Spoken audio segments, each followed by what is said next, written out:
gone too long, Alice. There are matters which might benefit from your attention. Friends cannot be neglected.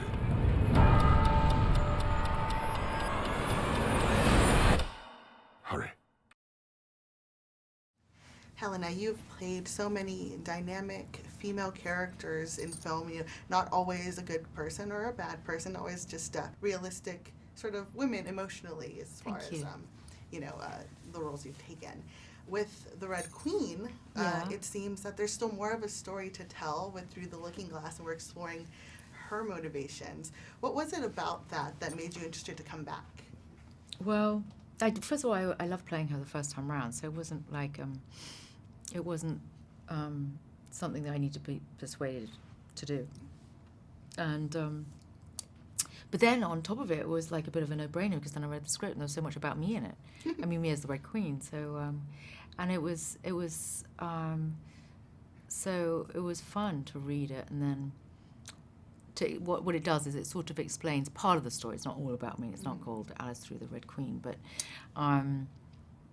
it has some surprising revelations. yes, it explains why I have such a big head. Yeah, which sort of does need explaining.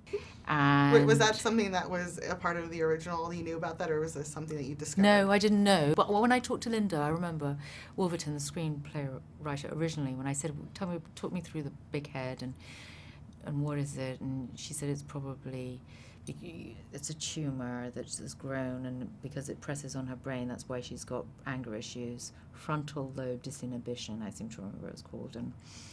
But it was caused by a traumatic event. But then it came out, so I can't remember. I must have made up, which I usually do, some story to make sense of it the first time.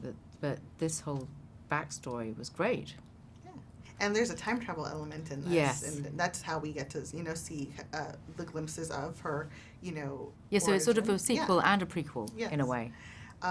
If you were to go back in time Yeah. for any of your other characters' backstories, who would you want to visit? Well, the first one that pops into my head would be Mrs. Lovett, I guess. Still see if she's ever was good at making pies, or ever... and, would hope that Stephen Sondheim would still be writing great songs. I mean, he's amazing. He's still my hero, my genius, and a genius, yeah. Yes. And you've had such a relationship with Disney as far as like the franchises of like Alice goes, but then other ones like Harry Potter. Mm-hmm. Is there any sort of other place you want to go with, these sort of big family movies? Is there a chance that you might want to be in space in a galaxy far, far away? Is that a movie? well, like Star Wars, would you? I don't mind. Oh, Yeah. I see what you mean on that one. Yeah, whatever. I mean, anything. I've never, as long as it's something I probably haven't done before, or something that's well written, or there's a director that, I don't really care where I go. It's all pretend. So, any job will do. One last fun question. If you were to have the powers and the wardrobe of one of your characters, who would you pick? Oh, the wardrobe.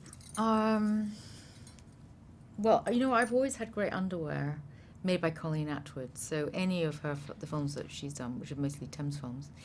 And then the power. Well, I've only got... Well, the Fairy Godmother was pretty good. Mm-hmm. Yeah, I should just keep that wand. I did keep that wand. Do you have both wands? I have both wands, Yes. yeah. They come in use, yeah. That's fantastic. Thank you so much. Your time is up. This cannot be good.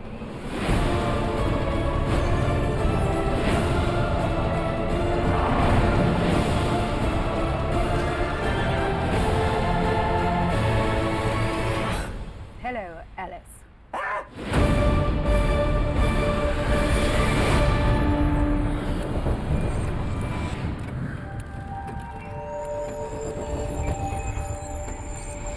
I present you with a gift.